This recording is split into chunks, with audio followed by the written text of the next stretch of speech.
All right, fucking let's get it. Yes, sir. What's poppin' with y'all, man? Welcome back to another motherfucking episode of the Until Further Notice podcast. I am the flyest, highest, coolest, smoothest motherfucking host of them all. OG! Ash, man, you know the fuck it is, man. What's up with the motherfucking people, man? It's episode 62, but we're on the grind of 100 like I tell y'all each and every week. This shit won't stop for a motherfucking soul. And I ain't gonna lie to you. This week is a special motherfucking week. You know, ever since the thought of this podcast, bro, you know what? Hopefully out there looking good, feeling good, staying safe. You know what the fucking say. You know how I give it up.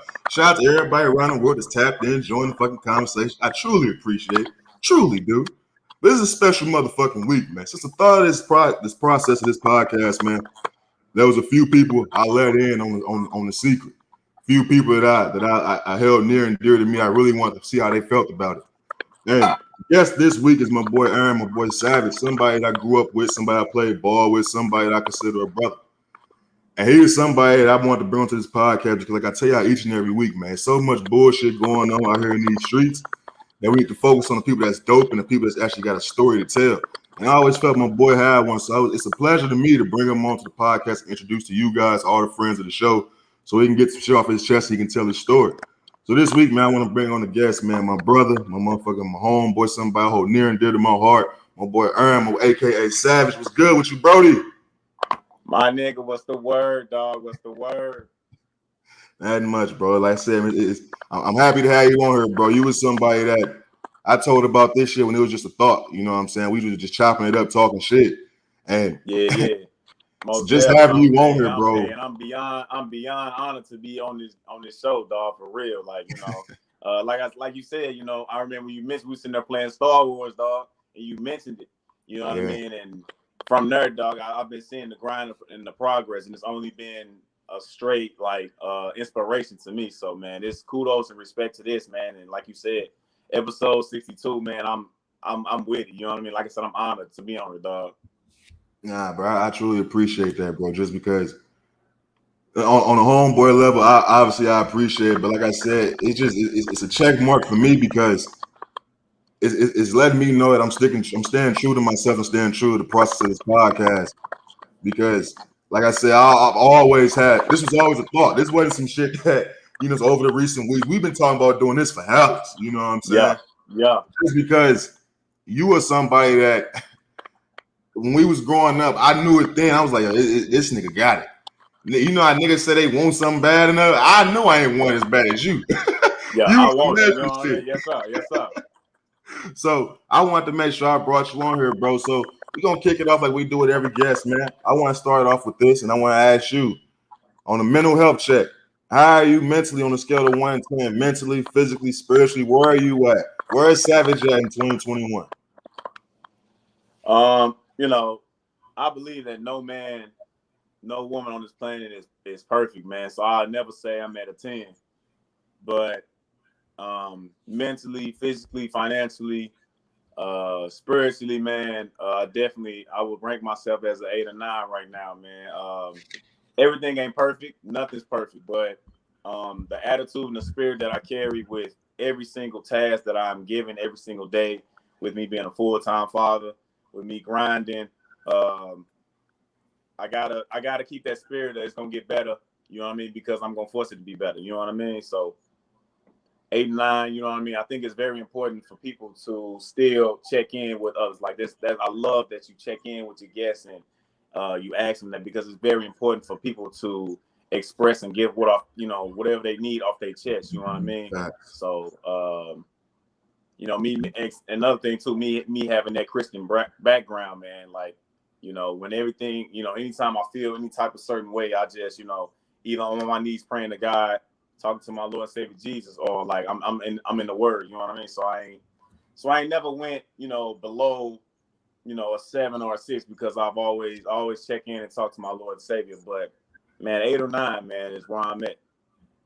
That's good, bro. And I'm glad to hear that, bro. Just because, like you mentioned, it is important for people to see people of our culture doing this. But also, I ain't gonna lie to you, bro. I think it's hella important for people to see people in our age group doing this. Like I never really trip off the importance of therapy in a younger age, because I do this shit all the time. I go to therapy sessions, you know what I'm saying? I've been dealing with shit all my life.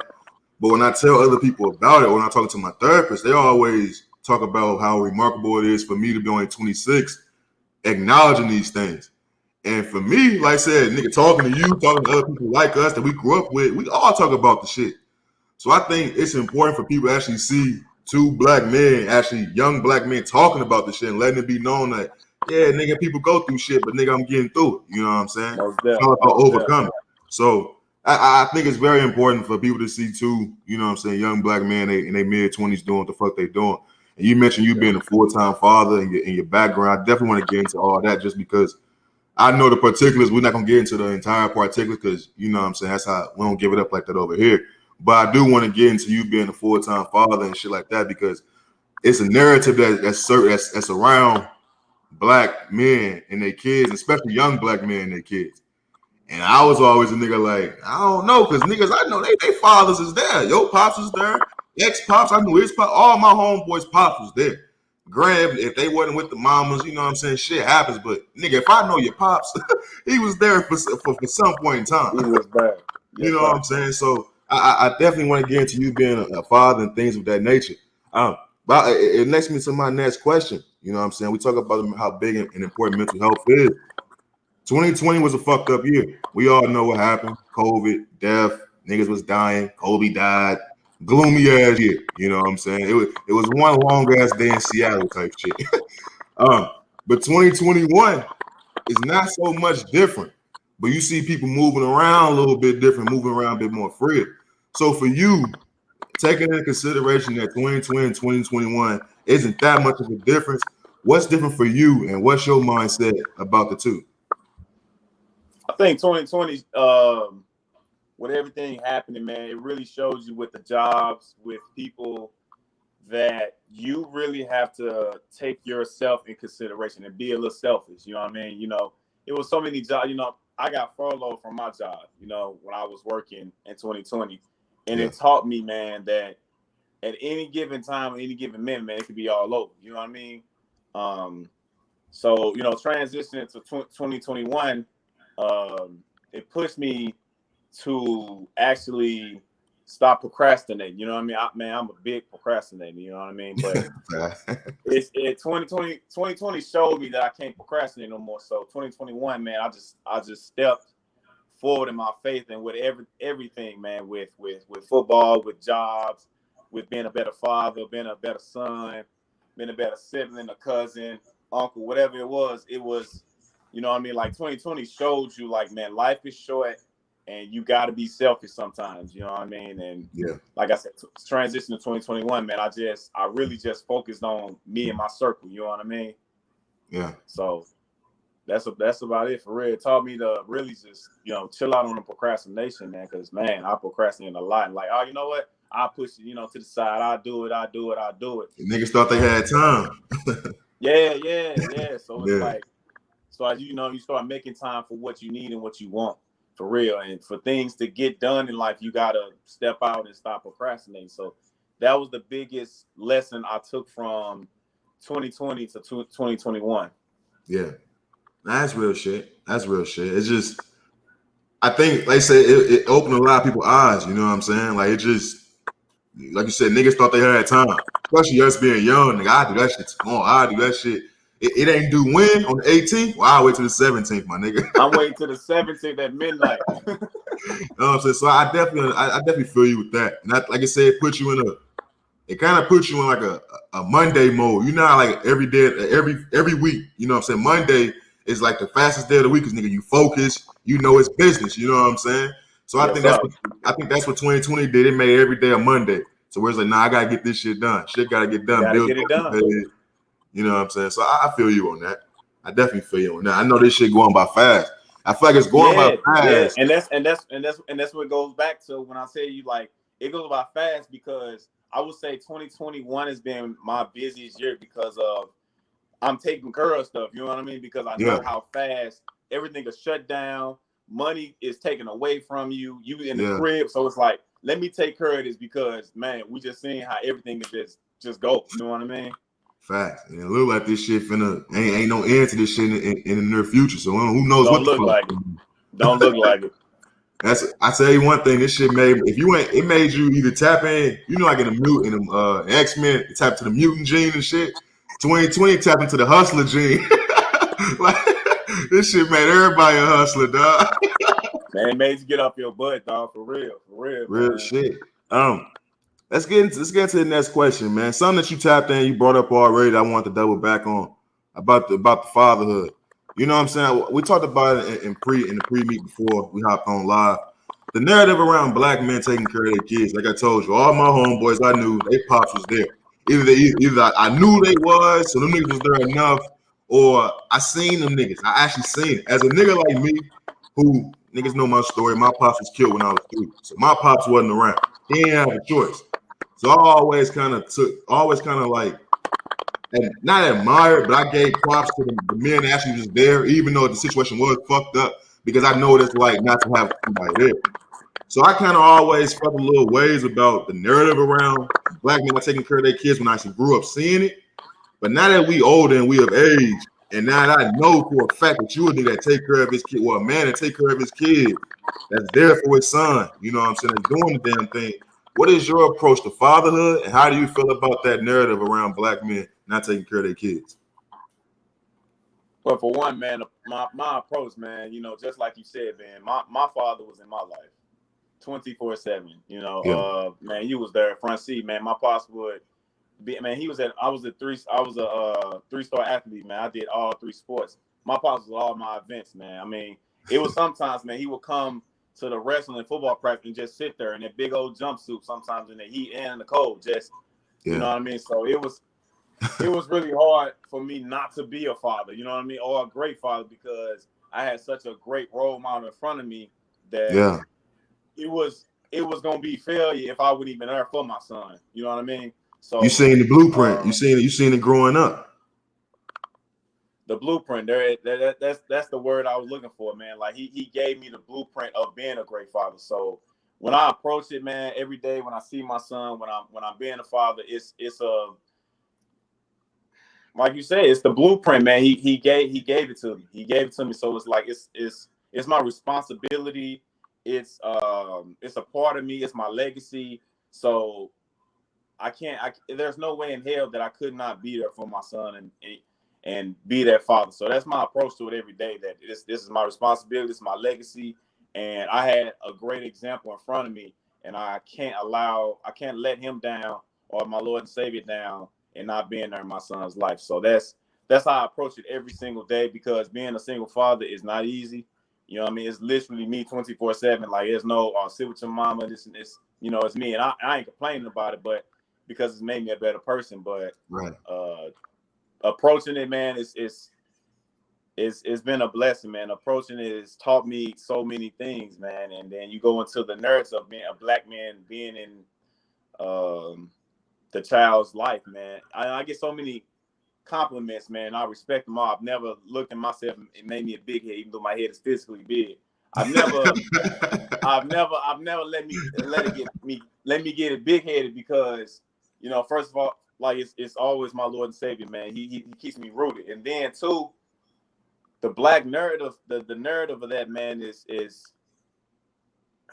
it's misunderstood, man. It's misunderstood, and I thank God for everybody in their compliments, like, oh, black father, he's there. But man, and I don't come at them wrong, but I'm like, man, my father was there for me. It's so many fathers that's out there that's not a story not just being told. It's a negative narrative when it comes to black men being in their son's life or their kid's life, and I think it's wrong. It's misunderstood, and a lot of black men need to voice, like this platform that you put out is excellent, man. Like, a lot of black men need to voice their opinion and their stories, because it's some out there. You know what I mean? Yeah. It's not a lot, but it is some out there that are really putting in the work and sacrificing for their kids. You know what I mean? So yeah, I think the narrative needs to be destroyed and understood more, because I find it, highly disrespectful, man, that you got certain women and dudes that'll be like, that most black fathers or all black fathers are terrible. No black fathers really in their kids' life. I've heard that before, and it's like, man, like, it's really it's really a kind of like it's sad, bro. That's all I have to say. It's sad that, you know, really people really out here putting their negative thoughts and opinions on something that has no facts behind it, and not talking to the ones that actually have the story and actually have the kids 24/7. You know what I mean? Facts. No, and that's real shit. Like I said, I never want to get, you know, I don't want motherfuckers to hear this and take from it that I don't understand that some niggas ain't shit. Like some niggas just ain't it. You know what I mean? And Some niggas ain't it, bro. And it works both. It's some women that ain't nothing, and it's some men that ain't nothing. That's just how I go. If everybody was perfect, it wouldn't be jails, nigga. You know what I'm saying? It wouldn't be prison. It wouldn't be laws. It wouldn't be none of that. So I definitely understand. You know what I'm saying? The argument about the niggas that ain't doing nothing. But I do understand where you coming from, and I believe in what you saying to where, yeah, but that number ain't as high as y'all niggas is making it out to be. Because I do know for a fact. Definitely not. You know what I'm saying? Like, I do know for a fact. Yeah, I know niggas who mama and daddy ain't together. But, nigga, if I'm your friend and I know who your daddy is, that tells you something right then and there. So I think it's important, and coming from you, like you said, being a single father, another reason why I wanted to make sure I brought you on the pod is because you don't really hear that story a lot. It's always the other way around. The single mother, you know what I'm saying, with the kid and shit like that. So, and like I said, we're not gonna get into all, you know, the details and shit like that. But the simple fact that you being a young single father and you overcoming and making sure that you got the blueprint, but not only did you get the blueprint, then you passing on that game. You know what I'm saying? That's what people have to commend you for, because it's like, yeah, nigga, that's your kid. You supposed to take care of them. Woo. You ain't supposed to give niggas cookies just because they take care of their kids. But when you understand the situation and you see what's actually going into that situation and what the man is doing or the woman is doing in that situation to make sure that the child still overcomes, it's like you can't do nothing but salute that, because you know how it could go. You know what I'm saying? And I've always like, you know, and like when people always give a comment, I'll be like, you know, I'm just doing my job, bro. But I have to look at it through their eyes. You don't really see a black father really stepping up and being that single father. You know what I mean? Right. And when I say see, that means it's not happening. See means not a voice. You know what I mean? Like the same thing with you touch back on what you said about the women and the man role. You hear women when they come out and say, you know, I'm a single mother and this and that. There's almost none, like 0 to 1 or 2 men that are voice and say, well, the woman ain't there. I am the one that have never set up and said, you know, his mama ain't there. Right. Because I got a responsibility. I ain't worried about what she doing. I got a responsibility. You know what I mean? So that's the difference between the man and the woman. You know, women a voice. They will voice what's going on, voice their opinion, voice their story. But a lot of men that are doing it, the single fathers, they're not really voicing it because it's their job, man. They just looking at it as that's their responsibility. You know what I mean? Like they looking at it as I'm the next man up. Like, you know, you was talking on your podcast the other day, like Tom Brady. Tom Brady was when he left, it was the next man up, bro. It's not we're not disrespecting Tom Brady. It's just the next man up. You know what I mean? Yeah, so, next nigga got it's another nigga turn. You gotta do your job now. The buck got passed, and then you gotta do your job. Yeah, so and it's just, you know, like I said, it goes to the difference between us. Their voice is so loud on that situation that you can't even really hear nor see what the good fathers are doing. You know what I mean? Right. I've never been that one to get on social media and, bro, you know the situation. I get on social media and blast a lot. You know what I mean? But I choose not to. That goes back to the type of dude you is, though. That's truly what it is. That goes back. All of it goes back to the type of dude you is, because I do agree with you that it's easier for a woman to come out and say that shit. You know what I'm saying? It's just easier.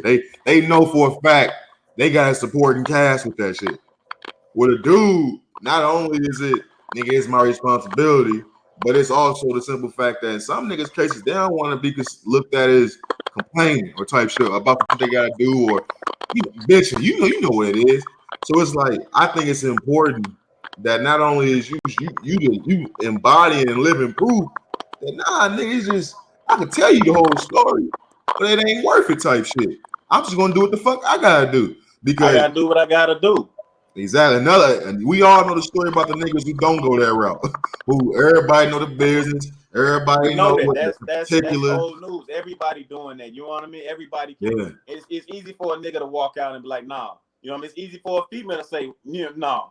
You know what I Right. mean? But you know, it comes with respect and love, man. When a female or a man really step in that single parent role. You know what I mean? So Yeah. you know, whoever listen out there, man, I respect all men, all women who step up, man, and really take that role on because it's not easy. You know what I mean? Us being younger, we seeing a lot of single mothers, and it's like, oh, you know, it's easy. That's it's the regular, man. Until I stepped in the shoes, and I only got one child, bro, and I'm like, man, what the hell? How did they do this? You know what I mean? Yeah. So yeah, man, it's all respect, man, to all the parents out there for real, man. Nah, that's what's up, man. Hey, I want to say shout out to everybody that's out there taking care of their kids, that's singly taking care of their kids. No matter how the situation became, but shout out to y'all, but making sure y'all doing what the fuck y'all do, because couldn't be me. You know what I'm saying? I'm still out here in the gym. I'm still putting up 50 in the gym. Nigga. I ain't fuck that, nigga. Practice. Hey, I feel you, dog. I feel you. Hey, this ain't the way though, man. Wait till you get you a Gale, man, and then. But until then, shoot 50, man. Go for 60. You know what I mean? Honestly, bro. Honestly, to be completely honest with you, I'm just scared to have kids, bro. Just because I didn't have the reason why I feel like that is because I didn't have an example growing up. You know what I'm saying? So everything I'm learning, I'm learning on the fly. You know what I'm saying? So my whole thing is I want to make sure I know enough. You probably never gonna know enough, to be honest. Mm-hmm. But my thinking into it is like, bro, I just want to make sure I feel like I know enough and I'm in a better position to make sure I can take care of the shit. Because I be struggling to take care of me and my dog. Once I got a pig, oh my God. And that's the important thing about it, bro. And just like you said, you know, this conversation needs to be needs to be talked about amongst two black men that are doing it. I feel like it's not talked about enough. You got these people, you said it, you hit it on the head, man. You have to be mentally, physically, financially ready for a child. You know what I mean?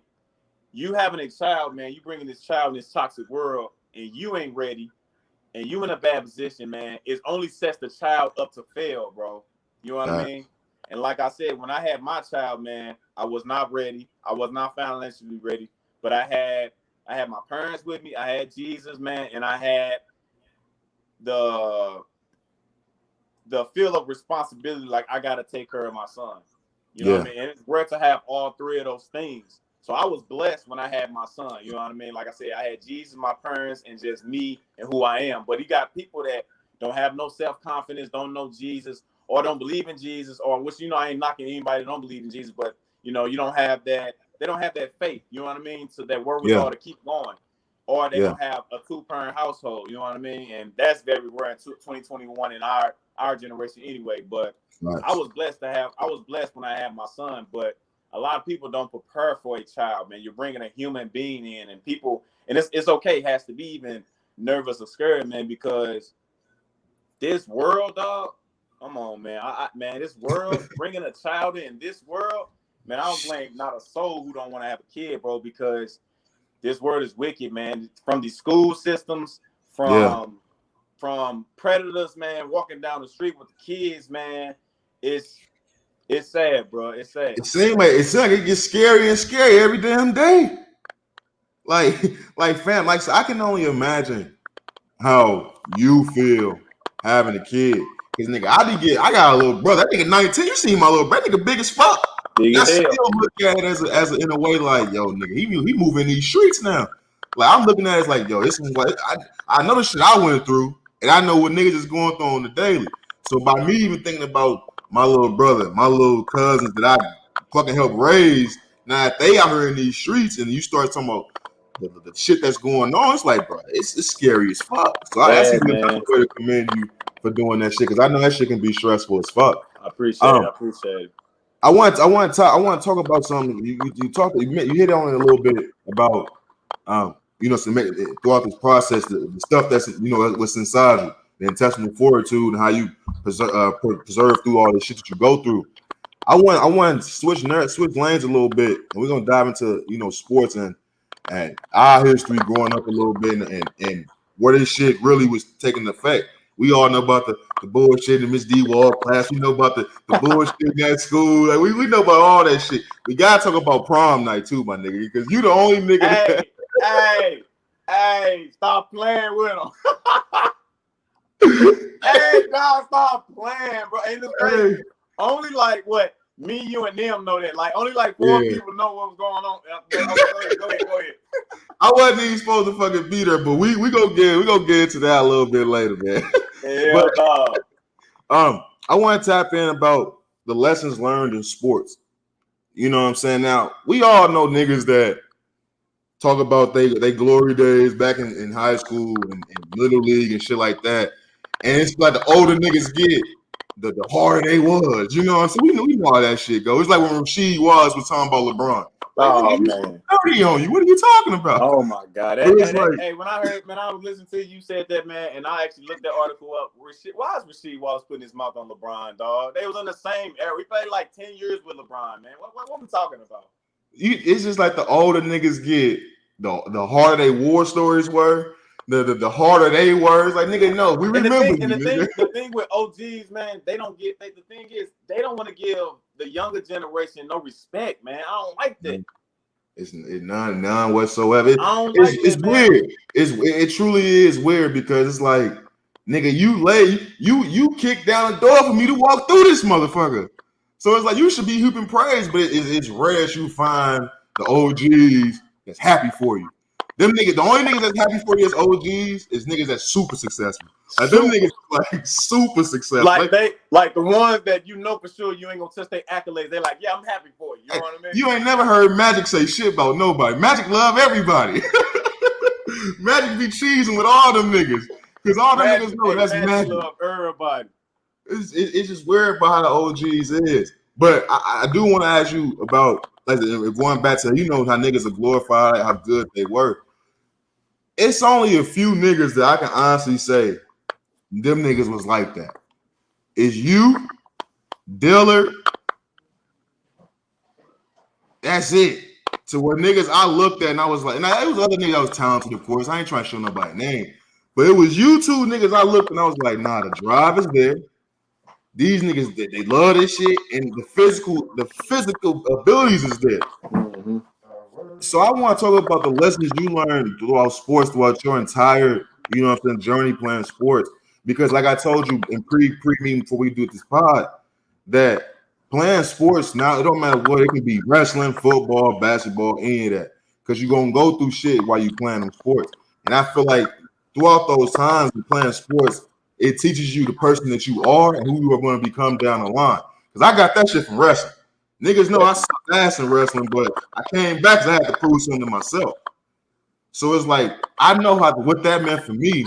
So I want to know, what does that shit mean for you, and what are lessons you learned throughout sports from being a nigga, getting hurt, coming back? And now that I think about it, niggas coming back super fast. I don't even say nigga get hurt in football, be ready for wrestling. Man, nigga get hurt in wrestling, football, for track. Like, what the fuck? Like, nigga talk about LeBron body being fucking abnormal. This nigga body was crazy. But it's like, what did you learn going throughout that process, bro? Because it's hard to go through that shit. And for you to be the person I'm talking to right now, anybody watching this and listening to this know, they can just tell, nah, this nigga still bright about himself. He still believe in his Lord Jesus Christ. He take care of his kids. He's still on the grind. Niggas that follow you know you still on the grind. Okay. How do you continue to do that? Because a lot of niggas don't make it from that. The first injury could knock a nigga off. So what did you learn, and how did you keep going through that shit, Savage? So my thing is, like I said, number one, man, my Lord and Savior. Getting in his word and knowing my faith and having those examples in the Bible, people who persevered and went through in life. Number two, man, my family, man, my family were, you was there, front seat, man. My family was such a great support. Like I said, I went through 3 surgeries, man, 2 ACLs in one leg and ACL in another.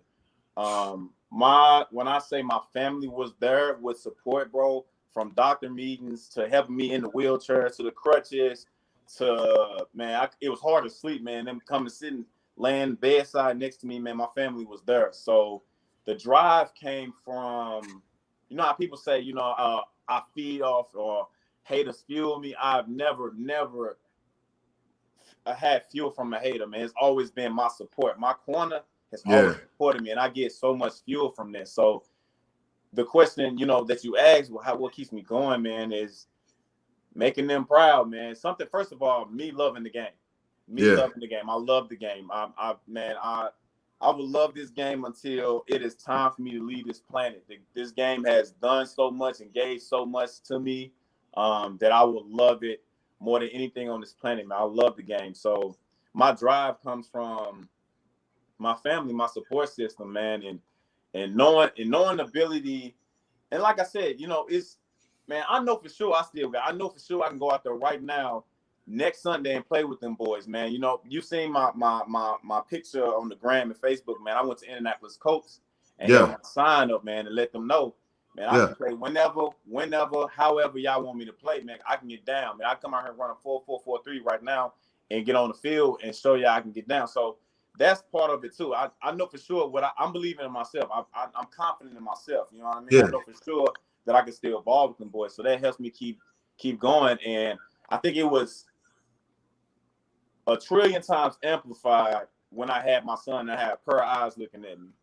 So now it puts in this perspective, like, man, if you fall off, if you quit, or you lay down and just give up, man, that's what your son, that your seed is seeing, that your legacy is seeing, that your legacy can potentially become that on you just simply saying, bro, it's too hard, I give up. You know what I mean? Right. So what kept me going is what's keeping me going right now, man. More honestly, is my son, bro. You know what I mean? I can't allow him to see defeat and failure and I just admit to it and just lay down to it. You know what I mean? Yeah.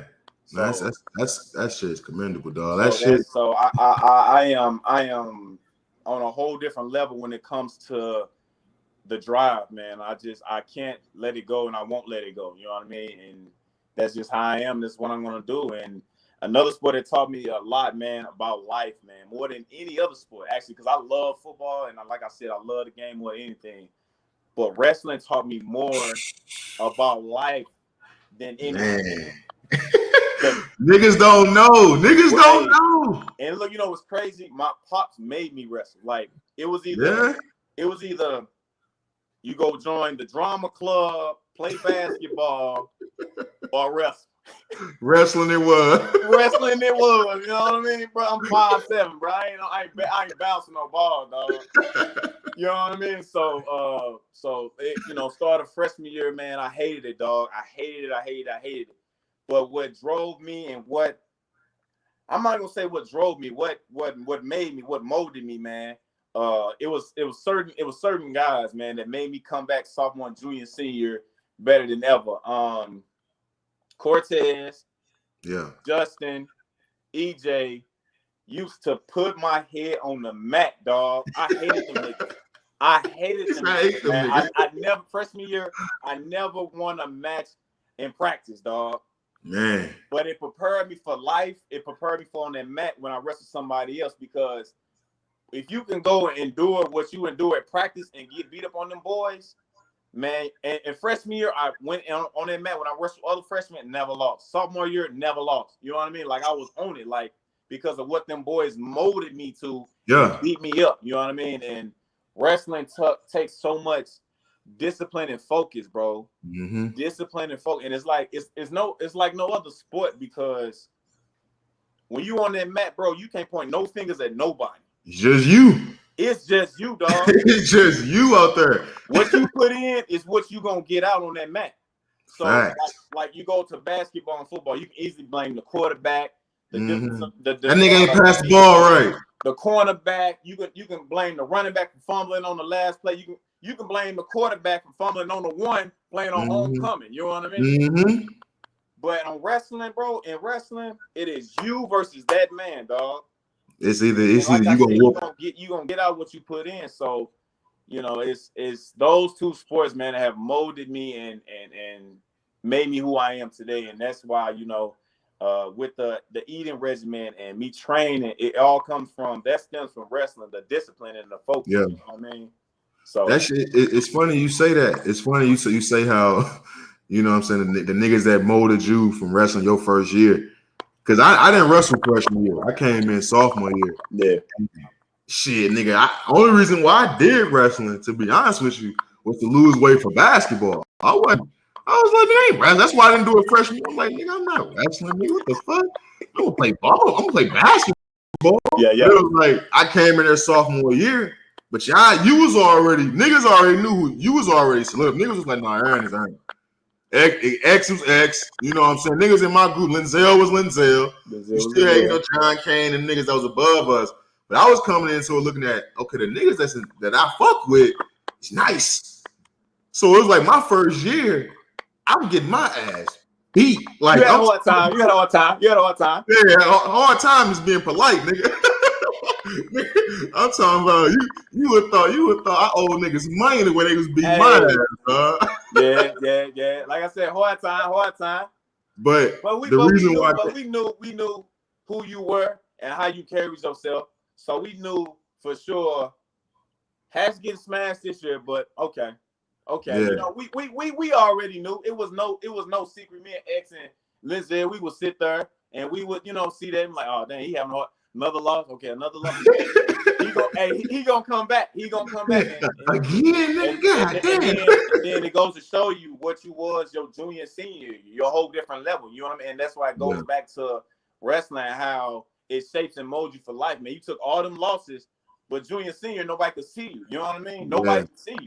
I mean, you went from being garbage to being ranked in the state. You know what I mean? And taking hit your senior year. You know what I mean? Who can say that? You know what I mean? So you only started your sophomore year. You know what I mean? So again, it shows you that how that year shaped and molded you. You know what I mean? So, but I mean, to on some real, and I appreciate that, because I was talking to Combs not too long ago, and Combs was telling me about like the way I attacked it. He was like, it was on some cerebral shit. He was like, from being that whack and then coming to being what you became, it was far from you being physically gifted. It was just the way you attacked and your approach. You didn't want to suck no more. And I'm like, that was true. I got to get my ass whooped, but I was really just trying to compete with you and X and Linzel. That was truly what it was. I'm like, bro, these is niggas.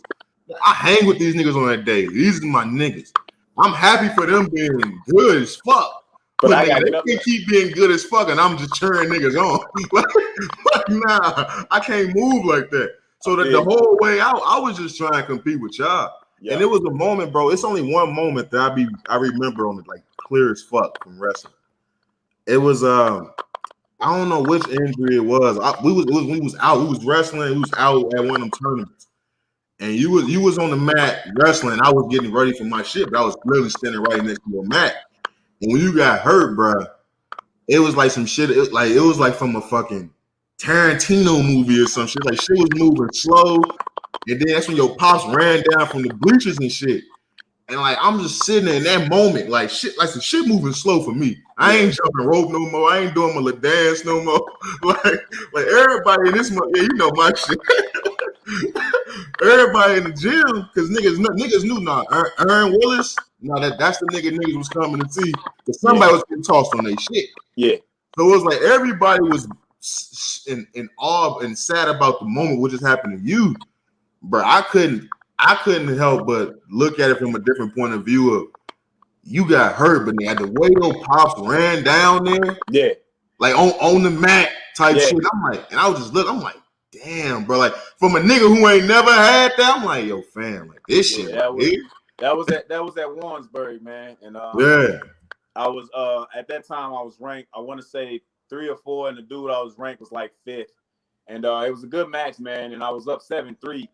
And when that happened, bro, it's crazy because when it happened, number one, it was one of the worst pains of my entire life. Turn ACL ain't fun. But when I went down, was that the first time or the second time? That was the first time. Yeah, first time. Okay. That was the first time. The second time we was at Central, it was our senior year. Yeah. I remember. So going back to the first time Warrensburg, when I told that man, I hit the ground, man, and I'm just in pain. But I'm trying to tell you what made me feel better and the pain go away, man. My pops was there, dog. Right there. I mean, hold my hand. I'm talking about like I feel like was the Flash. He hold my hand. He like, oh, you good? Yeah. He asked me what's going on. But you know, that definitely did numbers with my respect with my father, man, because he was on the mat. Like, you know, he ran on the mat, and that was some pain. And when it happened, I couldn't hear nothing but him. I didn't know what was going on in the background. I didn't hear nothing from until we got to the room that X and Lizelle and them. Y'all told me that it was quiet as hell. Everybody like really stopped their matches. But me, I was really just focused on his voice because I was in pain, but I knew he was there. You know what I mean? Yeah.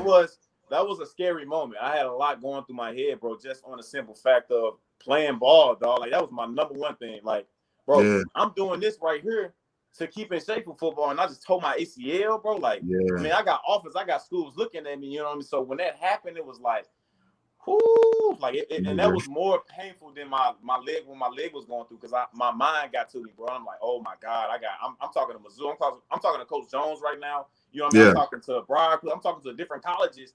And I'm like, I just told my ACL, you know what I mean? So that was really scary. That nigga, your pops, he turned to the Flash, bro. I'm telling you, he got down them bleachers so fast, bro. Like, he did. You would have thought that was a scene from like Coach Carter or something with Samuel. Like, her son, it's just me, son. I'm like, damn, cuz. Like, I was like, that was the one thing I was always like, every time I think about, you know what I'm saying, wrestling, I don't even, it's like, it's a few things I remember from state, but it's like, I don't remember as much as I remember that moment. Because I was like, in that moment, you saw what you went through from being who you were. And you saw how a father said, no, nigga, fuck the protocol, nigga, I'm on this mat. He was on the mat. You know what I'm saying? The referee kept telling him, sir, step back. He was there, bro. He wasn't moving. Yeah. He was there. You know what I mean? That's definitely commendable for my father, man. I love that he was there. But you said that's like one of the memories that's, man, my favorite memory in wrestling, bro. The best match that's ever went down was between you and Kyle Murray, dog. The greatest match I've ever seen in my entire. Hey, bro, look, niggas will stop their match, bro. I'm talking about everybody. It was like other matches going on, dog. Yeah. Everybody in their mom. You got the Caucasians. You got everybody. Everybody like, hey, everybody like, law. And bro, that match was cold from beginning to end, bro. And like, that was the greatest match.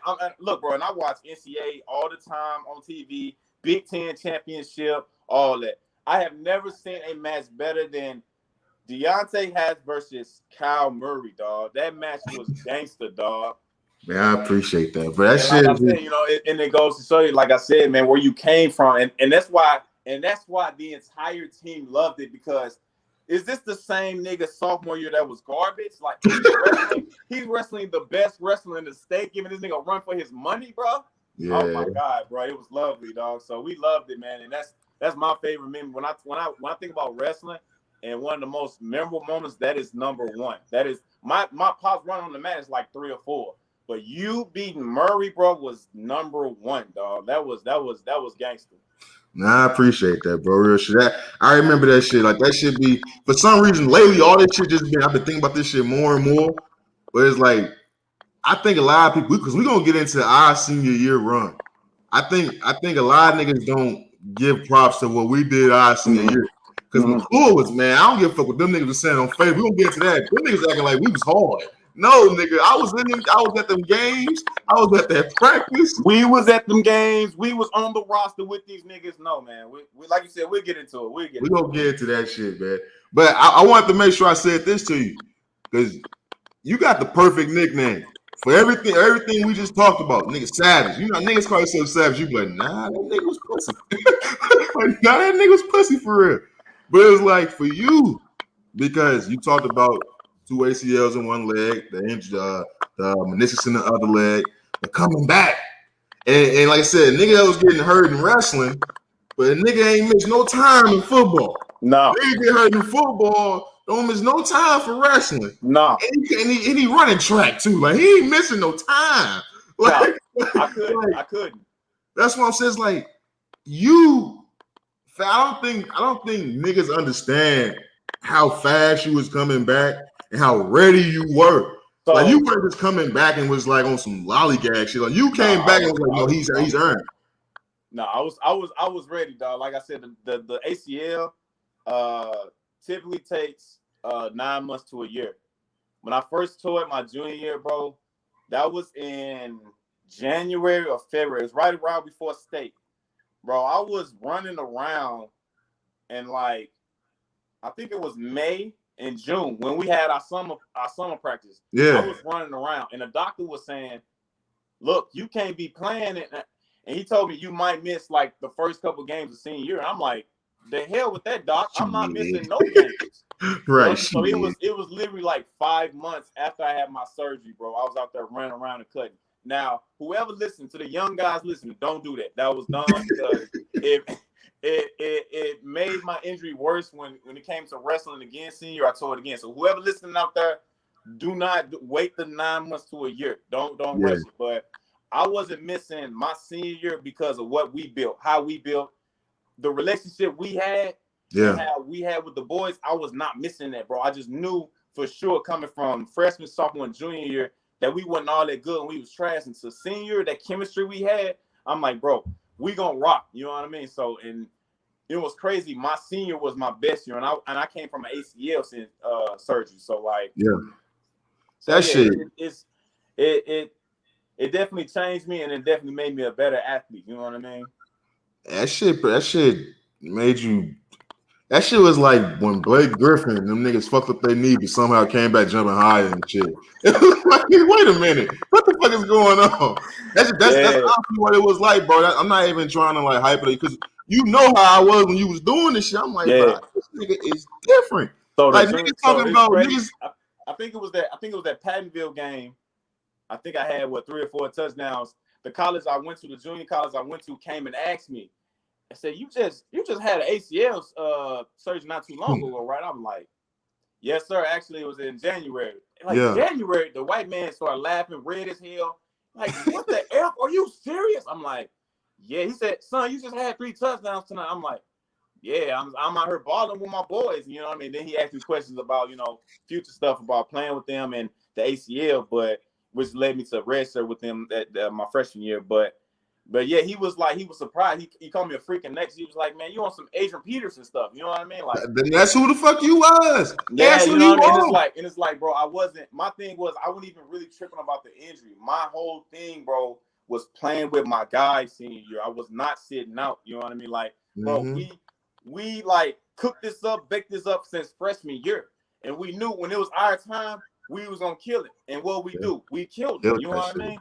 Killed that shit. That's the reason why, because I had tore my meniscus senior year. In the football season. That's the reason why I kept playing. Because I was like, bro, this nigga Savage is still out there. 20 out there. What the fuck I'm gonna do? Nigga, I can't.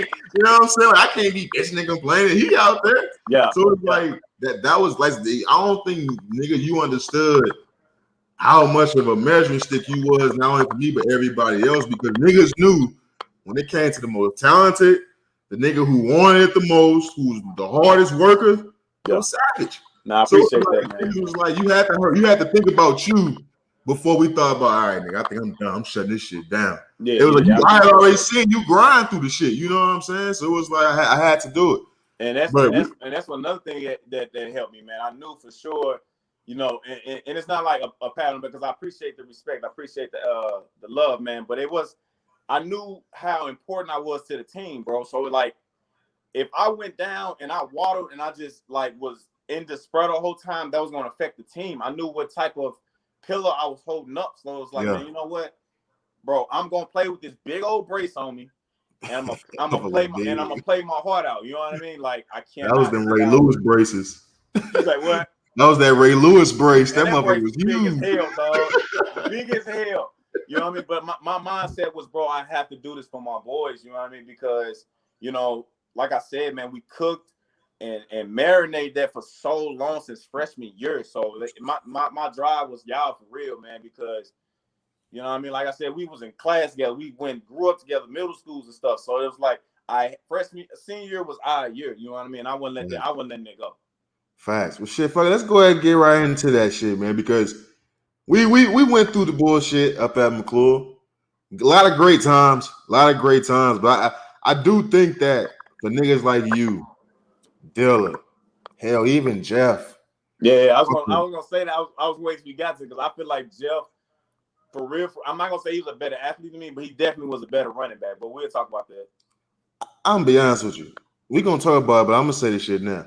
I don't think he was, bro. I just think that he was more developed at that time in his stage of his life. Okay, you know how some niggas got their grown man body and shit already? That's truly what it was. He had a grown man body. That nigga was only like 18, but he was fucking 34 years old in the chest. Like that nigga was an NFL fullback already. Jeff was developed, bro. Jeff was a big dude. Like he was like developed, bro. Like from his hands, his shoulders, his chest. He was a big dude, man. Everything about the nigga was just older. Like everything about the nigga was just older. But when I like with you, Dilla, and like I said, even Jeff, hell, even Champ went on to go to Mizzou and shit like that. But I think the system, the school, the coaching, and nigga, I love Hinkie. So it ain't about throwing Hinkie under the bus, but niggas know the real. I think y'all niggas in particular who I just was cold. You ain't have to think about it. It was just when you saw it, you knew it. Yeah. I think y'all, it was a disservice being in there. You know what I'm saying? Just because niggas' life turned out great. Niggas, it ain't no regrets, no shit like that. But it's just knowing what niggas know now. Mm-hmm. You know what I'm saying? It's like, man, hold on. These three niggas, the shit wasn't together enough. You know how the Lakers was fucked up a few years ago? Yeah. Didn't know free agents want to go? Yeah. That's what McClure was. Like, you niggas was stars in a fucked up situation. Yeah. And you talk about how we grew and we nurtured that situation because we know how fucked up it was our freshman, sophomore, junior year. Yeah. Horrible. You know what I'm saying? So it's like, so my question to you is, knowing the system was fucked up, knowing everything, what really happened at McClure? Was we as good as niggas say we were? Or we was just some uncoached niggas just playing outside football? It's a little bit of both. It's a little bit of everything you said, really, because like you said, man, freshman year, we knew it was messed up. When I think of the greatest athlete that ever came out of McClure, Darian Dilla takes the cake 24/7. Like bro, he has the crown. I think Dilla was the best thing McClure has ever seen. But then it goes back to you saying he was in the wrong system. I mean, we ran a D wing with wrong receiver, and they had a corner, safety, and a linebacker on them. You know what I mean? And we didn't even use them. Man. So I hope he don't go back or regress, but definitely Dilla should be definitely like 5 years deep in the league. Like Dilla was different. Dilla was 6'2", 217, 220, Corona 4.443, and get on your head. Put his nuts on your head. You know what I mean? Nigga was a extreme athlete. Yes. Like I said, and I don't mean to cut you off because I want to add to this. Like I said, run the fucking D-wing, which I hated when I played center because nigga, come on, my nigga. Like, I'm getting fucked up. Wedge what, nigga? but it's like when you got Dilla, it's like, I love Champ, my nigga. But the simple fact of having Champ at quarterback is letting you know you're not using Dilla right. Yeah.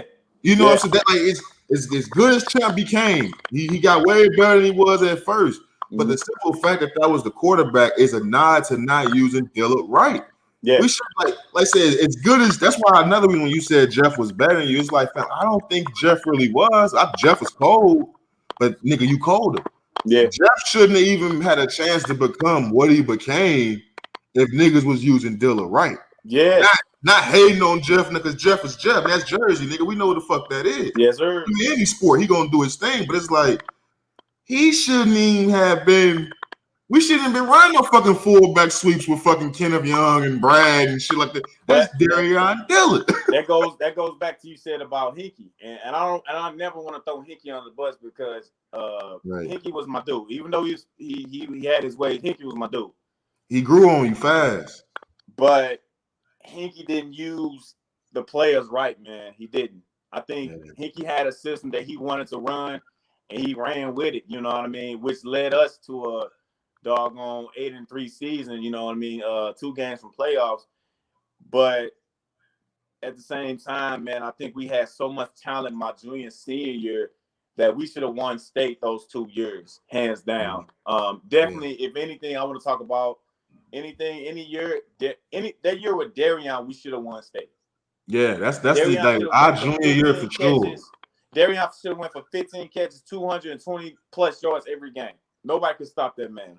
You know what I mean? But like I said, we had a head coach where his system was his system. You know what I mean? And we got to, we really can't regret or go back on. We just got to grind from what we had. You know what I mean? Oh yeah, we got to play the cards right. You know what I mean? And I mean that's what we did. That's what we did our senior year. Because to be completely honest with you, when you talk about just the number of talent, it was us included with the niggas that our junior year. It was way more talented our junior year. Yeah. Just our senior year, we was like, all right, bro, we know Hinky gonna be Hinky. We gotta work hard. Like, I think that's the thing that stopped us junior year. Like junior year, I don't think niggas worked as hard as they could have worked. I just don't. I don't think the structure was there. I don't think none of that shit was there. I think the difference between junior year and senior year for us was really just we was like, nah, fuck that. Yeah, you had us working hard as fuck. It was me, you, Champ, Linzel, X. Devontae was even doing that shit. So it was like our senior year, not only our chemistry clicked, our senior, we was the voice. So everybody that was younger than us, or even us, we had ourselves accountable. And like you said, junior year, we had so much talent, we was set back like, oh man, we got Darion, we got Kenneth in the back, we got Jeff and me, our defense nice. Yeah, and we just set back, you know what I mean? But our senior year, we weren't playing this, bro. We had everybody there for summer camp. We had there for 2 days, bro. We was grinding, you know what I mean? So it was only like the product of what we put out once the season started. Went on that 7-game win streak. It was like we put that work in, you know what I mean? So that's the only difference I say between junior and senior. I would say junior year had more talent, but senior year we put in so much work that it was inevitable for us to be successful. You know what I mean? Niggas be acting like they forget that damn meltdown Hinky had in the playoffs. We was up at halftime. Melts down. I still to this day, bro, I don't understand it. Like when I think about it, I don't even know what the nigga was mad about. We was winning at halftime against Webster Groves. The team he couldn't beat. Webster Groves at the time was number 3 in the state, bro. And it's like we had them boys down 21-7. And the meltdown came when they tied the game up 21-21. He completely lost it. Yeah, but he was already pissed off at halftime. At halftime, he was mad. At halftime, he was mad. But I will say the meltdown didn't come until like, what was at the end of the third quarter, beginning of the fourth quarter when they tied it up. When they tied it up, I see him change the whole playbook around, the whole defensive playbook around, and it was like, bro, what are you doing? What do you keep doing? What we, you know what I mean? It was only mistakes that they were scoring off of. You know what I mean? Yeah. So that's my thing. When he had the meltdown, like I said, to this day, I have respect Hinky utmost. Oh, yeah. None but love for Hinky. None but love. That meltdown really just showed, like, man, like, you really fumbled the bag, man. Like, you really did. I think, man, because he retired. That was his last season, too. Yeah, that was his last season. I think he know, bro. Like, I think he know, like, he fucked that one up. Because we was niggas on the field, but it's like when we all knew how big that moment was. We was in that month at halftime, like, yo, nigga, we good, nigga. We good. What we gotta do. But when the nigga in charge come in there slamming shit, cussing niggas out, it's like, bro, what you doing, fam? Like, so now niggas on the field scared the fuck up. You know what I'm saying? So, like I said, it's nothing but love for Hinky. You know what I'm saying? Nothing but love for Hinky. It's never the bash Hinky. It's just nah. We love Hinky to the utmost, dog. That shit kind of made niggas who they were to go through that and see that shit happen. That's all I'm saying. That's all that shit was. I wanna get into the NFL week 3 review, bro, because I wanna make sure I catch that game later on tonight, man. I got some money on the wood on that motherfucker. Most definitely. But I want to get into the whole NFL review. Hold on, let me delete some shit right fast. Nah, fuck it, I don't need to delete it. Let's go about your Ravens first, bro. Then we're gonna get into the overall entire NFL. With the Ravens, man, I think I seen a crazy fucking stat. Like, you probably don't know, but I just back started watching football this year. Like the last 2-3 years, I was like, nah, nigga, fuck that nigga. Them niggas ain't hitting like they used to hit no more. Nigga, I was a Bears fan, so I really didn't have a reason to watch that shit. You're right. Hey, look, the way they treating Justin Fields, I might disappear again on niggas. Man, he was sacked 9 times last week. Oh my God. I never seen that before, my nigga. Like I've never seen a nigga sacked 9 times. One nigga had 5. I think you had 4 or 5 sacks in one game. I've never seen a cat. I did it. Yeah. I've never seen a team sack somebody 9 times. Yeah. 9, bro. 9 times. Protect this nigga, bro. From no angles. Niggas come from everywhere. Everywhere. Man, the safety had a tackle, bro. I was like, oh, hey, God. They made that nigga Justin Fields look slow as hell out there. Nigga. Oh my God. But that shit, damn, you know what? That's another reason why I want to come back to the Lou, bro. I want to just come back to McClure and see that motherfucker. Cause like I think Michi broke my record in sacks like the very next year. I think I he did. broke it with 14. I think they said Michi got like 16. But I wanted to come back just to be on the field because when you be posting your clips and shit, I'd be like, damn, bro, there's so many moments I see just in certain parts of the field when we was at that motherfucker. So I want to come back just for that. I was supposed to be out there this past weekend for the wedding, but you nigga D Stone canceled that motherfucker. Darius. Oh, wait a minute. Yeah, he was supposed to get married, wasn't he? Yeah, they pushed it back. Well, we probably shouldn't talk about this shit on the pod. But all right. Moving on. You know, it's that nigga birthday too. Shout out my nigga D Stone. Happy birthday, nigga. That nigga birthday. Happy birthday, my nigga. But they just pushed it back because this whole COVID shit. But your Ravens, man. I seen a stat where it was like this nigga Lamar Jackson leading the league in like total rushes per attempt and total passes per yards per attempt and shit like that. Yeah. If you do that for the whole season, he'd be the first person in NFL history. Yeah. Now you heard on past episodes how I feel about Lamar. I don't think of quarterback when I see Lamar. I just think of I know. And it is no hate behind it. Go ahead. So when it comes to Lamar Jackson and y'all depleted with all niggas y'all got hurt this year, you would think niggas got a Ouija board on y'all niggas or some shit. Yeah. Do you think he could lead y'all? Now I ain't gonna say Super Bowl, but do you think he can lead y'all to having a decent run in the playoffs this year with this roster? With everything in me, yes. I believe Lamar Jackson got that it factor.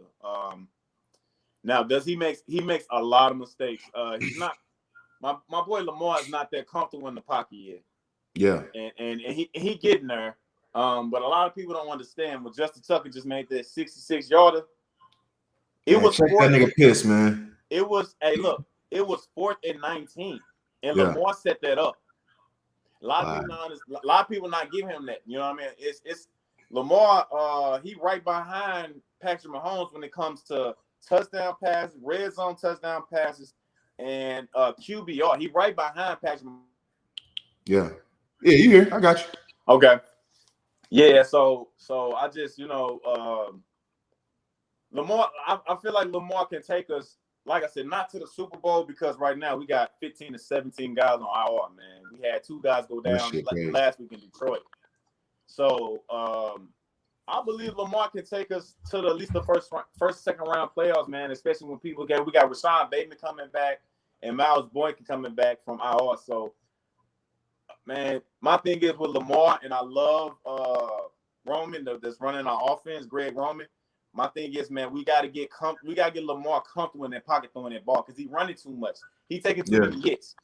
Yeah, you know what I mean, he's taking way too many hits, and I love the read option. I love it with everything I got, but we have to switch up the playbook where he in the pocket and he comfortable. I don't care if they draw up 6 plays and it's the same 6 plays in the on the playbook and he's just dropping back throwing the ball. Let's run it so he can get comfortable. Right now, he coming from Louisville, and that offense running that read option in the league running read option. It's like I'm not putting him into running the NFL scheme, but let's run mix it up a little bit plays so he can get comfortable. And anytime the pocket crash, he want to take off, and it's like, come on now, wait for it and get it off. You know what I mean? So, I think he can take us, man. That's my. I think he can take us first round, second round playoffs. I mean, I think he can just off. Like I said, he got that it factor. Yeah. He's so dynamic when he start running that he can't help but start running once he sees some niggas getting pushed into his lap. Yeah, he a playmaker, man. That's the thing. And that's last Sunday when they was playing and we got that sack and we went 4th and 19. I had no worries. I'm sitting there looking at the game, me and my pops. I'm like, bro, he's a playmaker. He gonna get this first down. And what happened? He stood in the pocket, threw a first down. You know what I mean? Got us down, led us down to Justin Tucker kicking that kick. You know what I mean? So he a playmaker, man. And that's why I take a lot of people want to say he's not a quarterback. I don't knock it. I think he is a quarterback, but he's a different. I'm gonna say he's a different quarterback. He's a playmaker, man. He a playmaker that play quarterback.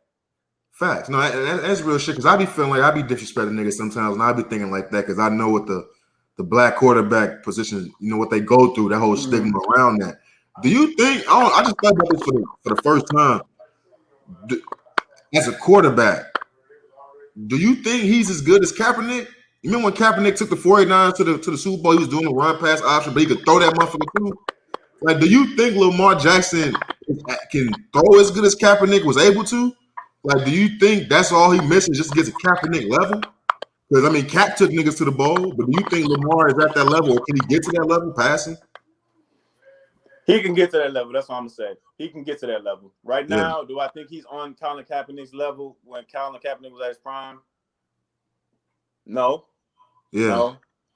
Because Kaepernick could run that mug and throw that mug like standard. So slinging that motherfucker. No, but he will get there. I think he will too. Like I didn't see him make some throws where I'm like, all right, Lamar can do it. It's just it's in his mind to do other shit. Yeah. It's up there. Yeah, it's just definitely up there. It's you see games where he throwing it and he comfortable. Then you see games where he not showing. He drawing his arm back or he want to take off and run. It's like And I believe at the end of this year, his progress is showing that he'll be better than Kaepernick this year. So that's just me and how I feel. I'm biased. I'm biased because it's my team, but I feel like he gonna be better than Kaepernick this year. You know, it's Lamar. I think Lamar gonna take us there, man. Yeah, and I hope so too. I think it was unfair the way niggas was talking about him too, about the whole him versus Patty Mahomes shit. Like, I'm happy he won that just because niggas will get off his back. Niggas is looking to tear down Lamar. He ain't chance they get. You know what I'm saying? He down at the Black Tebow with the shit. Yeah, niggas try to tear him down. Yeah, we get a lot of criticism with him, man. For sure. You know because he a nigga hanging with Kodak Black and shit. Yeah, let's get into the whole NFL though. What's your review on the NFL? Who you looking at besides the motherfucking Ravens? Because that division, the Cleveland Browns is the Cleveland Browns. They a threat. The Steelers ain't shit. Who else over there? I believe Cleveland gonna win a division, hands down. They Cleveland gonna win our division. We're gonna come in second. And I don't care what nobody say. Cincinnati's coming in third and Steelers coming in last, man. You think Cincinnati gonna win tonight? Cincinnati should beat Jacksonville tonight, man. Niggas better, man. Trevor Lawrence is not – he's that guy, but right now it's too early. I've always thought that quarterbacks coming out of college shouldn't start, bro, right away in the NFL. Because the NFL defensive schemes are 10 times different than the college scheme of defense.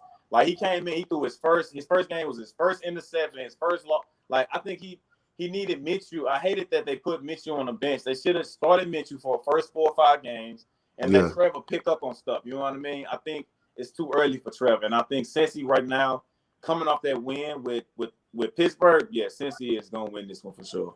Niggas better, man. You know I'm wearing AZ, so we can bet now. Niggas better win. I got a few dollars on them niggas, man. Nigga got bills, baby. I got Cincy winning that, man. Cincy going to win by a large margin. I want to say not too much of large. I'll say 2 or 3 touchdowns. Maybe I'm gonna say 2 touchdowns because Jacksonville not too bad defensively, but offensively they can't move the ball. They did really decent against Arizona last week, so that's why I only say 2 touchdowns. So I got Cincy by 2 touchdowns. Okay. I think before I move on, I think the reason why they put Lawrence out there, bro, is because Minshew ain't got enough cachet. His name ain't, you know what I'm saying? Like Minshew, man, fuck Minshew. Put Lawrence in. Like if that was what's the nigga name? Nick Foles? Yeah. They just had Nick Foles out there, but a nigga named Minshew. Nah, man. Go bag them groceries, nigga. Get the fuck out here. It definitely was a popular move to start Trevor Lawrence over Minshew. But yeah. What you thinking about because I don't want to run through all the motherfucking teams. Niggas ain't that important. I would say the teams. I'm gonna say this. The teams that to worry about, man, I feel like it's gonna go far and make some noise. Of course, Tampa. Tampa is gonna be that team. But I feel like the only team that could beat Tampa and make a run for their money is Los Angeles Rams, man. Like LA, I feel like the Rams could really skirt them boys in the playoff. You know what I mean? It's like them niggas was hidden. Yeah. Dog. When you put out Gronk, like that's the heart of the team, man, and it's like that's scary. You know what I mean? So man, I'm going with, and over the NFC, man.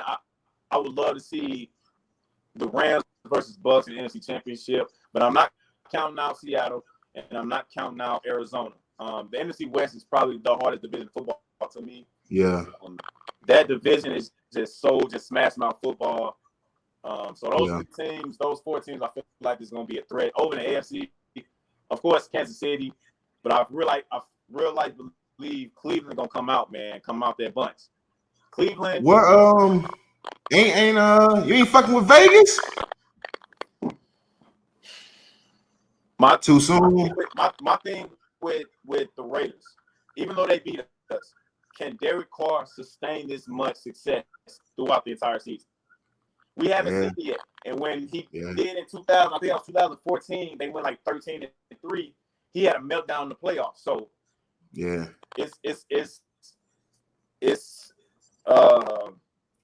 gotta see Derek Carr do it. You know what I mean? Yeah. All right. I gotta see Derek Carr do it later on in the season. So, like I said, AFC, I got Chiefs, Browns, Buffalo, and that's about it. Don't sleep on us, of course. Don't sleep on us. You can't sleep on the Ravens just because of Lamar. I'll run every damn body. Yeah, you can't sleep on us, and that's about it for real, man. That's about it. I mean, I'm with you with the Derek Carr shit just because it's Derek Carr. But I don't think he got enough weapons, like enough dogs with him, bro. Like that nigga Waller, fam. To me, if it ain't a perfect pass, he ain't catching that motherfucker. Yeah. He ain't coming across the middle like this on the nigga. You know what I'm saying? That nigga, you got to throw him up in his face mask for him to catch that motherfucker. But I think the most important teams you got, you know what I'm saying? You still got the Buccaneers, the Chiefs. Them niggas should really be 0-3, fam. I think the Chiefs, they just got Richard Sherman, so their defense should be better. But I don't know where he at. That team just got better defensively with Richard Sherman on that team. And a lot of people don't want to admit that because he's a 10-year vet. But Richard Sherman, his presence alone, bro, is going to do numbers for that defense. You got Devin White, you got Levante David, you got a bunch of dogs on that team that just won a Super Bowl. Vita Vea on that line. Richard Sherman presence in that locker room, and then in the backfield, bro, like that's Richard Sherman is going to be so much for that defense that people don't even understand. I think people are hung up because he's a 10-year vet. He's been in the league so long. Like you gotta remember, that's the start of Legion of Boom over there in Seattle. That nigga, he different. You know, he going through that legal shit right now too. So hopefully he can get all that shit taken care of. Yeah. You right. Niggas gotta put that bottle down. They make him start doing shit like that, bro. I ain't gonna fake it. Yeah, you know, and that's why the NFL, you know, and that's why when you said you ain't been watching it, I'm not mad at you because our league sucks right now. You got to think about like what Deshaun Watson going through right now. The man not even playing because of so many allegations going against that man, and the league ain't stepping up and not doing nothing about it.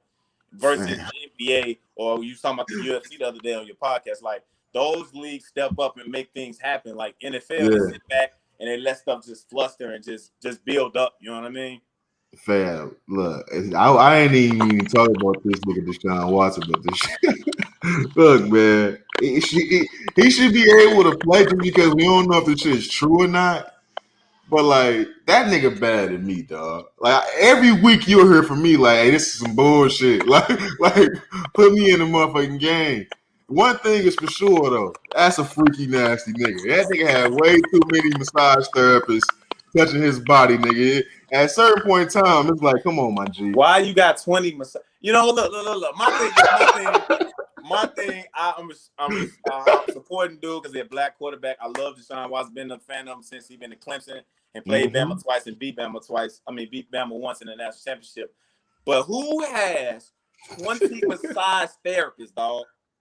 Like I've never heard of it before. Like usually, once you find that one person that can get your pressure points, it's like you there, you my right. you my people. You know what I mean? So niggas treat massage therapists like barbers, nigga. You don't just let everybody me touch on you like that. This nigga Deshaun Watson was like, fuck that. I got it. Everybody. That nigga was I don't know what happened, but and it then shouldn't have been going on. All of them women, bro. Like you couldn't find out one male massage therapist, dog. Yeah. It wasn't one German big bald head nigga named Boris that could have got you right, my nigga. That's my whole thing, Savage. Is like niggas be so afraid to get called. I don't know niggas be scared to get called gay or something, but niggas don't think enough to put themselves in better situations.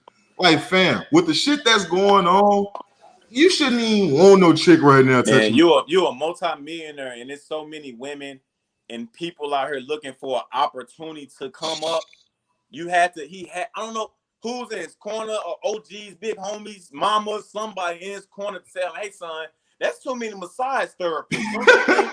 You know what I mean? Like 2 or 3 is like, but 4, 5, and 10 and 20. Fam, man, you fam. Like, nobody, nigga, if that was you, and then I'm at your crib one day for a week straight, and nigga, it's 7 different massage therapists, nigga. On that 8th day, I'm gonna put you to the side like, yo, Aaron, fuck is going on in this back room, dog? Like, I gotta put you to the side. Hey, man, you setting us up for failure, dog. Yeah, like nigga, you throwing away all the bags. The bags is coming in the future. The bag that you finna demand is trade, all types of shit. But he gonna learn. He gonna learn his lesson. He gonna learn.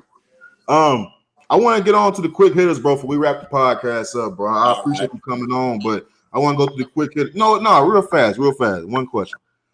I gotta make sure I ask you this. We talked about it earlier. Now, hold on, let me take it. Yeah, shut the screen.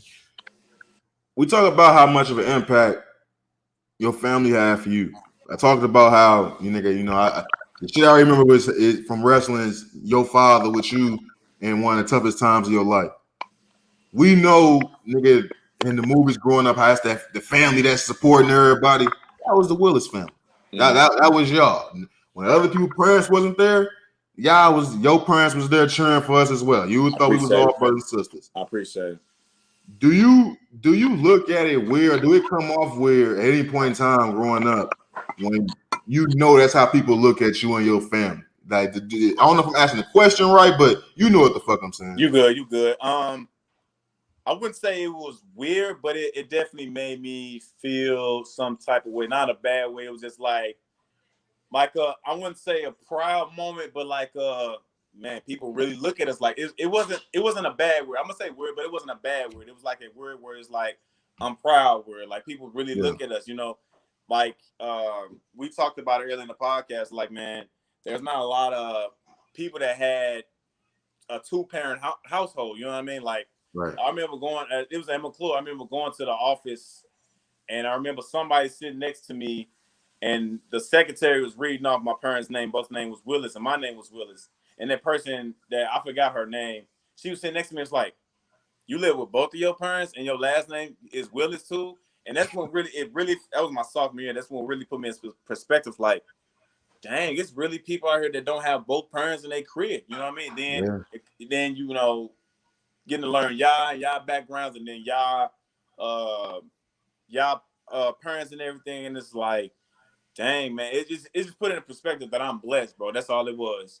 It put in perspective that I was blessed, that I was blessed, man. Like you said, my mama man, she got an award from Combis, man, from being the loudest cheer, dog. Like she was cheering on any and everybody. It didn't have to be her sons out there. She was cheering on you, Kane, Justin, everybody. She was screaming. My pops was there screaming everybody's name, rooting everybody's name on. So,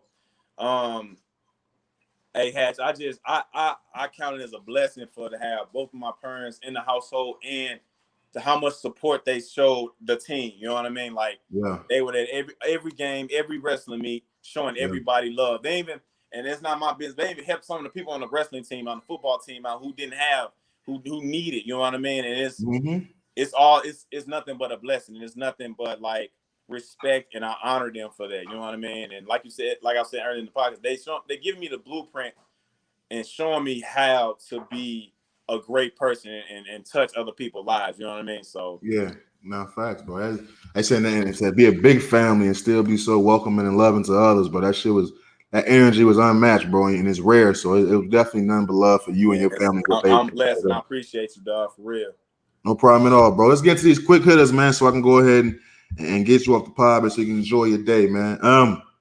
Quick hitters. It's just gonna be some little shit. You know how this shit go. So first up, red pill or blue pill, nigga. I seen you had on your story earlier, nigga. You said either be Super Saiyan return to Earth or Kryptonian return to Earth. What's up, man? What you choosing, man? See, my thing is, and it's gonna be quick. The thing about being a Kryptonian, they born with the powers, they born strong and all that. But me and who I am, how I grind, the Saiyans, they grinded for that. You know what I mean? They grind every day, they train every day. So I want to be a Kryptonian because Superman is my guy, but I gotta be a Saiyan, bro. I have to be a Saiyan. Nah, I respect it. I ain't gonna lie. What's up with you? What pill you taking? I think I said Kryptonian just because I knew Superman was fucking Lois Lane. You know what I'm saying? He was saving the day and getting some ass, bro. I can't lie to you. Hey, man, this dude a clown, dog. Hey, man. Oh, my God. But I do understand what you're saying, because like I said, I love the grind, too, but I tell you, my mind went straight to ass, bro. I ain't gonna lie to you. Lois Lane was bad, so I give you that. Well, you gotta rank these three players, man. You know how I go in the barbershop. Okay. Kobe, LeBron, Michael Jordan. You gotta rank them. I gotta rank them. Number one, I gotta give it to the GOAT, Jordan. Jordan has done so much for the game, and who he is and his accolades are unmatched. Yeah. The hardest part is these two, man. I feel like Kobe is a spitting image of Jordan. So it's really hard to put LeBron above that. But LeBron has done so much for the game and changed the game of basketball on and off the court. So I'm going Jordan, LeBron, Kobe. Now you can't be mad at it. I respect you. I'm a Kobe guy. I'm a Kobe nigga head to toe, but it just comes a certain point in time where it's like, all right, man. You know what I mean? This nigga LeBron. I mean, those three are the greatest to ever touch the court.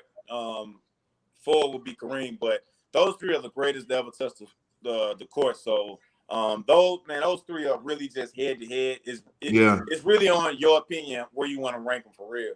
Nah, that's fact. That's real shit. That's truly facts right there. Truck, sports car, or a Jeep? A Jeep, hands down. You know I'm riding with the Jeeps all the way through. Natural body or enhancements? Natural, dog. Look, man, you gotta ask the question nowadays. Is look, man, you know what I'm saying? They silicone the fuck up, right? Nah, I need the tiger stripes. I need all that. I need all of it. He's not walking around squeaking now. You know what I'm saying? So what's up with you? You taking? I'm natural body. Yeah, I'm natural body all the fuck. Yeah, come on now. I'm be honest with you, bro. I don't even think unless I just couldn't tell, but I don't even think I even fucked with a chick who had enhancements, bro. Like when I see it, I'm not even attracted no more. Like, I'm not against it. I'm against it. I ain't gonna lie to you. I'm against the shit, but it's like, do what you do with your body type shit. But like that shit don't attract me because I instantly think about the mental. It's a mental thing, and females don't understand that. It's a mental thing. If you got your body that fake, it means you don't have no self-esteem with you. You'll do anything for just to look good. It's a mental thing, and females don't understand. Especially young. When they doing this shit young, like it's like, all right, you don't even know what the fuck you going. Your body ain't even done bodying. You know what I'm saying? You 18 trying to get some cheeks. Like what? Like what are you doing? Fucked up out here, man. Kids are coming out looking crazy, man. 20s or $100 bills. You rather have some 20s or hundreds? And $100 bills? I'm saying, would you rather have some 20s or some hundreds? Like you got a stack of money, you want a stack of 20s or a stack of hundreds? Knowing me in my pockets, I definitely want them 20s, man. Yeah, no, I'm a 20s type of nigga. 20 is better. You can break it off more faster. You can. Yeah. 20s are way better. Hundreds, it's hard to. Hey, go to the store and get me some, but you get them a $100 bill. 20, I think you can break that down. You know what I mean? See, you do that shit. Like when you give a nigga a 20, you don't really trip off the change like that. You give a nigga 100, it's like, nigga, I want the receipt. I want everything. I want it all back. And I just think I spend a lot more. I spend money easier when I got 20s just off the fact where it's like, when it's something about that 100. You don't really want to break that motherfucker unless you gotta break that motherfucker. Yeah, now you gotta break it. I feel you with that. You don't smoke, so I ain't gonna ask you this next question. This next one, I think I know your question, your answer, but Game 7 or Super Bowl?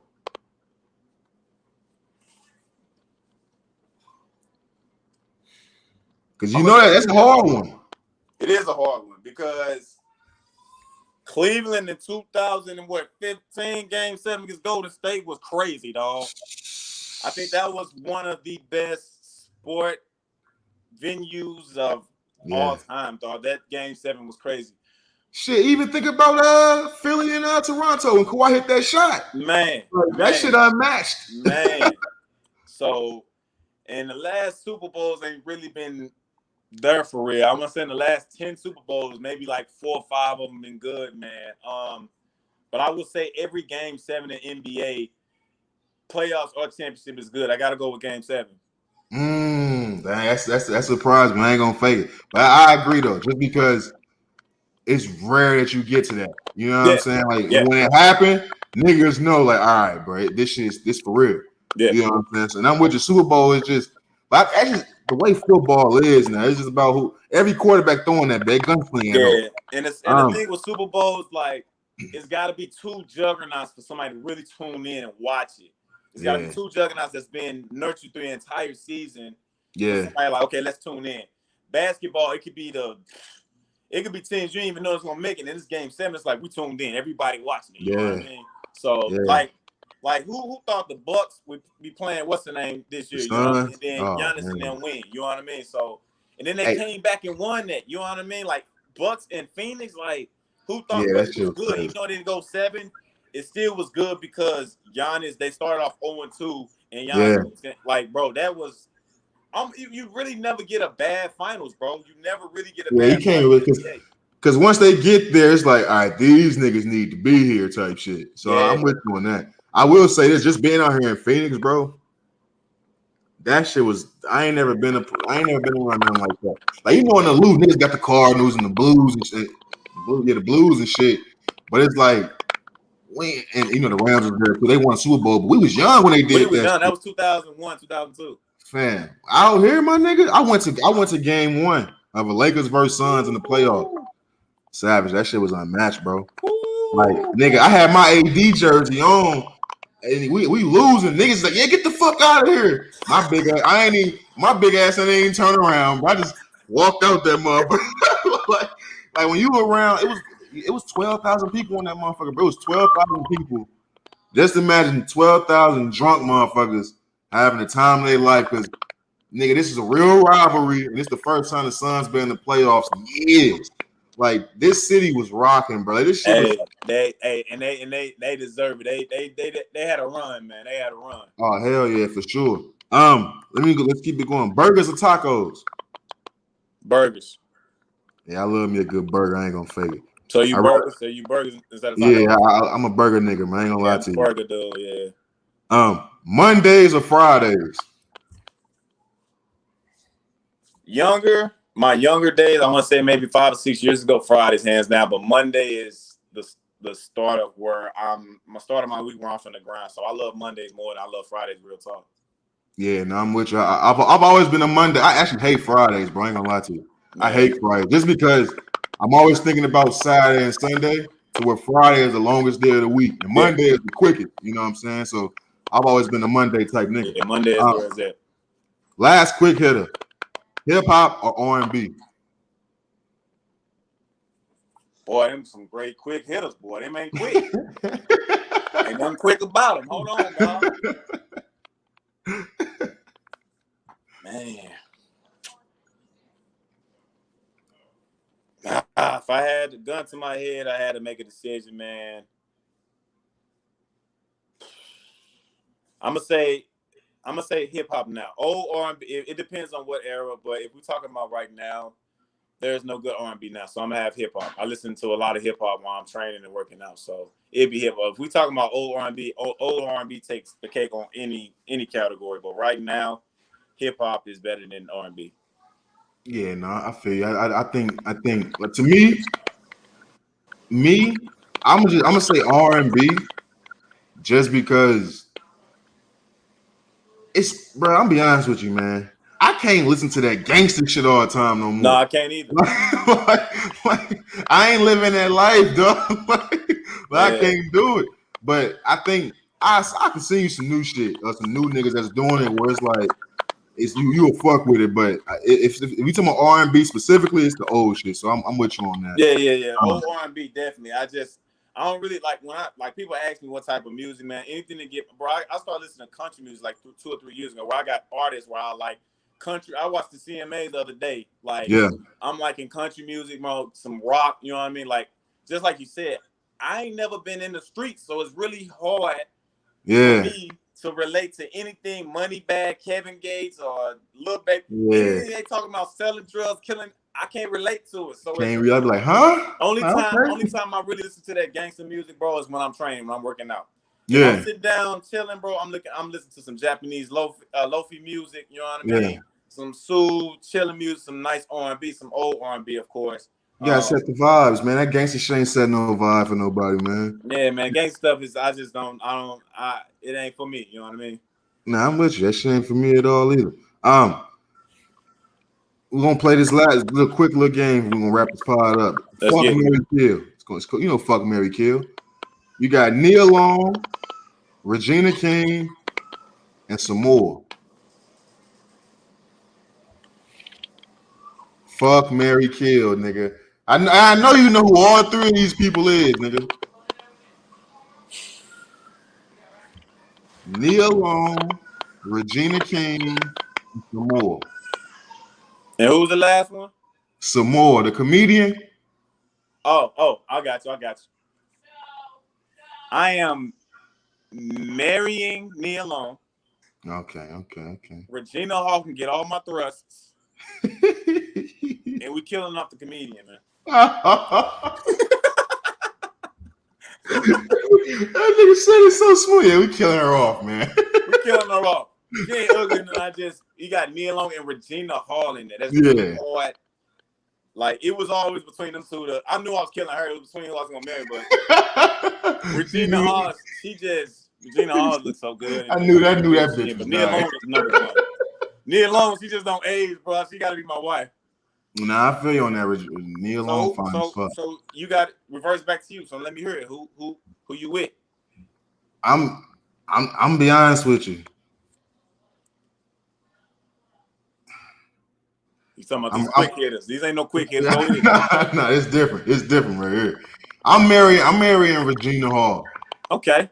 I love Regina Hall, man. I ain't gonna lie to you. I'm gonna go ahead and fuck Nia Long.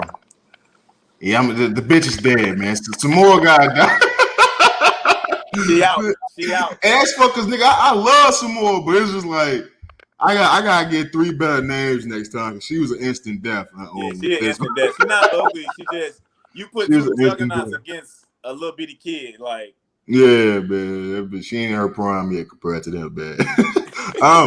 The shit, that's all I got on the docket, man. I ain't gonna fake it to you. I want to say, shit, bro. I'm happy you came on here with me, bro. On some real shit. No. Just for me, knowing you since we was fucking little kids, man, to see the person you became, the person who all can always talk to, no matter how long the gap is between the conversations, bro. Anytime we get together, bro, it seems like we back fucking around at school or fucking around at practice or some shit like that, man. Sir. I'm happy that you are who you are, man. I'm happy the shit that you continue to do. I'm happy that you continue to fight for your grind. Yes, like I said, if it's anybody, bro, fam, that niggas can be like, nah, they deserve that shit, is you, bro. Just because I know what you put into this shit and what you looking to get back out of it. I appreciate it, man. Is there anything, you know what I'm saying, you want to say before we wrap this motherfucker out? Man, I wanna give you thanks, man, for allowing me to be on here. It's an honor and a blessing, bro, that you invited me, for real. I also want to say, man, I love and respect your grind. your inspiration, bro, to not only me, man, but I play you when, like, sometimes me and my son will be in the crib and I get in the shower and I have you on my podcast on the TV. Yeah.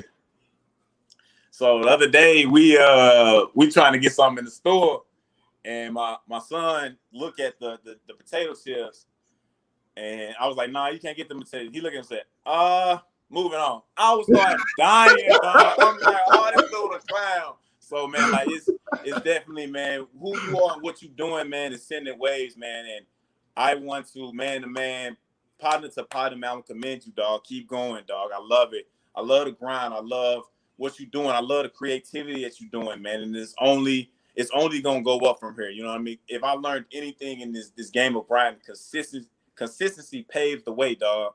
So just keep going, man. Keep grinding. Keep being creative, man. And like I said, I've been the number one fan, dog. I've been like from the jump. You know what I mean? I remember, like I said, playing Star Wars, and you told me, and I told you, bro, I'm gonna be there no matter what. You know what I mean? So, bro, I'm there for you, man. Keep going. To everybody out there listening, man, go for your dreams. Don't stop. Keep grinding. Let's not focus on the haters, man. The haters gonna be there because that's what they do. Let's focus on everybody that's supporting you. Let's focus on everybody that's loving you, man. And that's to you, Hatch. That's to everybody that's listening. Go for your dreams. Go for what makes you happy. Go for what's gonna change your life, your family's life, and go for whatever that's gonna affect others around you and change their lives, man. So, like I said, I'm honored. I'm appreciative of being on the show, dog. And when I say anytime you want me on this mug, man, you let me know, dog. So, and the grind don't stop for neither one of us. You know what I mean? And I'm glad we getting this one. I'm glad we getting this one out the way. So when I'm in the league and your thing is taken off already, it's like then we meet back on top. You know what I mean? So I'm loving it. That's the motherfucking plan, my boy. Real talk. Like I said, the shit gonna happen. Like I said, when you see somebody work as hard as you do, bro, shit gonna pay off the right way and the way that you want it to. So I appreciate everything you just said to me, bro. You know, I take it a little bit different because the relationship that we got with each other. Most definitely. And your son doing that, bro, that's love, man. We're gonna keep this shit. Hey, man, he say, moving on. I was like, I said, man, you don't really think kids paying attention, man. Yeah. Like I said, used to be in the background sometimes when I'm taking a shower or I'm like stretching out when I get to the crib. So when he did that was 2 days ago. We was at Snooks and with some chips. I'm like, nah, you can't grab them chips, bro. It's 9 o'clock. He's like, moving on. I'm like, damn. Hey, so, yeah, man, you know the real. Keep going, Hatch. Keep going, bro. You touching people out there, like you said, man. You got people. You got people tapped in from not just United States, from other countries, bro. Yeah. People can't say that. You know what I mean? I ain't got nobody tapped in from Germany. You know what I mean? London. You know what I mean? You got people tapped in, listening to you because you saying something that people want to hear. Number one, the mental health, man. Keep pushing that. Keep pushing that. That's the number one killer in the Black community, man. Keep pushing that. And keep grinding, bro. You making a difference, and that's what it is. Like I said, if you only touch one person a day, you touching somebody. And I commend and I love what you're doing, big dog.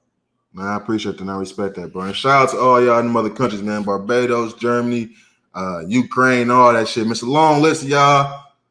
Thank y'all for being friends of this show, man. I know we give it up. But I want to say shout out to everybody, man, supporting the podcast on all platforms, man. Thank you for tapping in, joining this conversation right here in particular. Shout out to the first time listeners and the last time listeners. Make sure y'all rate, review, subscribe, like, drop a comment. You watch us on YouTube at the Until FN YouTube channel. What up? You know what I'm saying? Leave a comment, subscribe, ring that bell, all that shit to YouTube to say. And it's all love these ways, man. You know we give it up on this side. Never let them sidetrack you with the bullshit. Always keep the main thing. Stay safe, stay sharp, stay sane. And holla at y'all next week, man. We out this motherfucker. Savage, man. My motherfucking boy, man. You're going to be a recurring guest on this motherfucker, man. I holla at you. We out this motherfucker, man. Most definitely. Peace.